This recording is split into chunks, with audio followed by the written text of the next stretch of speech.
said the National Congress will seek to deal with the infighting in the Labour Federation.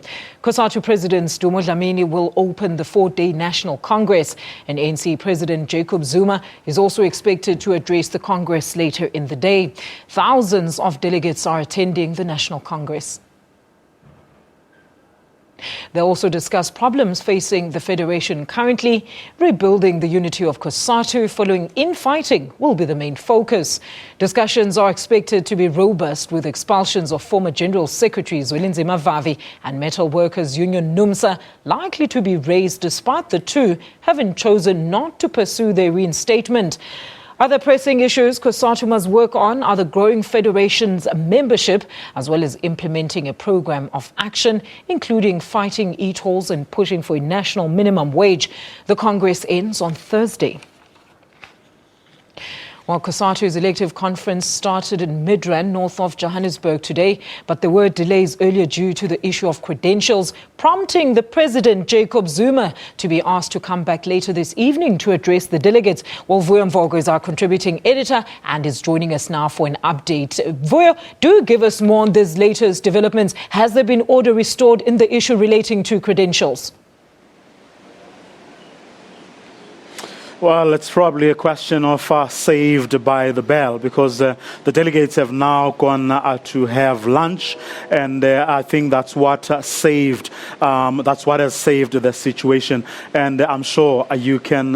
We guaranteed that those delegates, the leaders of the respective affiliate unions, must be caucusing now to say what are they going to do with those that perhaps they regard as the renegade unions. We're talking here about the likes of Sakau and FAU, because those are the people who are responsible for where things are. It all started when the credentials were supposed to be adopted, and that's when FAU and Sakau then objected to, among other things, the presence of Cosatu's second deputy president, Zingiswa Losi, being here, because from where they sit, she is not a duly elected representative of, in other words, she should not be in the top 5, because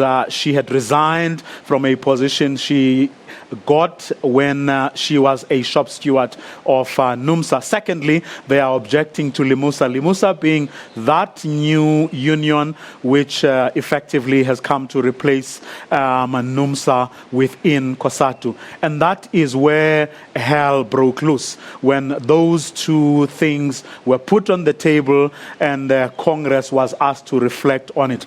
Well, of course, the other parties wanted to vote on the issue, but Sakau and FAU were determined not to vote, saying it's a constitutional issue that no one is supposed to vote on, because their constitution, they say, or at least their interpretation of the constitution, is that the matter has been taken care of within the Constitution. And if something is being taken care of within the Constitution, you have no reason to vote for that, unless, of course, you amend the Constitution. We don't know then what's going to happen when they come back from lunch. However, it must also be pointed out that FAU in particular says it has other issues that it wants to put on the table, which then begins to tell you that there is probably a lot more that's going to happen before normality is actually restored. Just listen to what the FAU Deputy Secretary had to say about the other issues that they want put on the table before this Congress can actually proceed. There are issues, so far as we are concerned, about the second deputy president as well, which we wanted to raise. We couldn't raise it.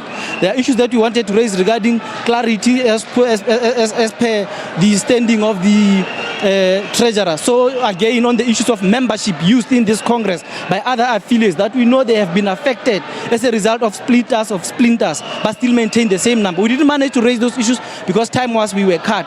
These are issues we must be clear on before we can have a properly constituted meeting. FAU is going to reflect seriously on the state of affairs. Which then means that over and above the two issues of Losi and of Limusa, they also have an issue with the representation that is here. In other words, they believe, whether they are right or wrong is a different matter altogether, but they believe that not everyone who is here representing their union deserves to be here. We don't know what's going to be the outcome of that process. But on a different issue, of course, the leadership of Cosatu has been mum, very cagey actually, about whether they are standing for re-election or who among them is standing for re-election. Earlier, we tried to get Zingiswa Losi to actually confirm or deny whether, in fact, she has been asked to stand for any particular position. Here's how our conversation went. We prefer to keep that, but we have been nominated. But indeed, let me say, it is not the one that the media has been speculating about. Well, people have obviously approached you and they've said things, so I want you to stand for position X. Which one is it? You're really putting me on the spot, Vuyo, here. We are open, we're transparent here. The position that I was nominated on is the current position that I'm seated at. And you are available for that? The second deputy president. We will have to deal with it when the IEC ask that question. Of course, I cannot respond to the media pertaining to that question. Let the IEC ask the question and let the nominee respond accordingly. We don't want to undermine Congress delegates because it is their Congress. So I guess it will be out of respect for Congress that I should allow that process to unfold and let me respond to that question when it is asked by the IEC. Is there only one position that you've been approached for? Yes. Just one? Just one. Okay. Well, there you have it. At least one confirmation that one of the current leaders or crop of leaders that are currently in charge of Cosatu is indeed in the running for the same position that she currently holds. But I guess it's also an open secret that even for the rest of the positions, the incumbents would like to be returned to the positions that they currently hold. The only new position will be that of current acting General Secretary Bacon Njali actually being confirmed full-time, for the position that was vacated by Zwelinzima Vavi, which would then mean that someone will have to be appointed in his position. Of course, we will only know that on Thursday come the end of this Congress. For now, though, I'm going to hand over to Dum, who is on the other side where it's all supposed to happen. He's going to give us a sense of what is going to happen after when the delegates come back from lunch and whether indeed President Jacob Zuma will be able to address this Congress eventually, and if so, when. Dum? Thank you very much, Vuyo. Well, it's a lot quieter here in the main plenary hall at Gallagher Estates, where earlier, of course, the mood was very electric as delegates pushed back and forth and argued and debated and made their voices heard from the various union affiliates of Cosatu on the issue of credentials. Now, I can tell you that shortly after the lunch break, which has rather been delayed very extensively, it is a late lunch by all accounts, this issue of credentials will then be announced, where the results, which have been tabled by an independent electoral commission, which was then called in by Cosatu's leadership when it became clear that the issues of credentials of delegates here at the 12th Congress of National Congress of Cosatu would become potentially divisive and potentially threatened to derail or stall quite extensively the running order and the program here at Gallagher Estates. Already that has happened. Earlier, I spoke to one of the key players within the tripartite tripartite alliance. Of course, the tripartite alliance being formed up by the Trade Union Federation Cosatu, the ruling African National Congress, and the SACP. I spoke to the SACP's Solima Paila, who's been watching with keen interest, and his argument when I spoke to him is that no, this has not derailed the 12th Congress. In fact, this has just been an example of how democratic the Cosatu is in terms of allowing its members to put issues and motions from the floor to the leadership and those motions to be debated. This is how the conversation went. Well, the agenda of Congress has not yet been derailed. It was just extended in terms of the debates. But I think what is important is to thank the leadership for accepting the rules of democracy and for expanding that envelope on democratic process, not to take shortcuts and abuse the majority. That obviously you might have realized initially, majority of delegates wanted to immediately go into a voting process, and the leadership intervened and said they need much more time to engage with everyone else so that there's enough space for all comrades to talk. Oh, my apologies. So that they can have enough time for all comrades to talk and exhaust the debates.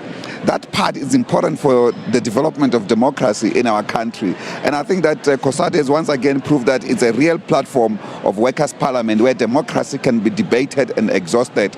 But to the extent that the outcomes have now been announced, that's another element of democracy, to accept the outcome, even if you differed with them, and actually to champion those outcomes, even if you were not on the side of you are against what has been decided by the majority.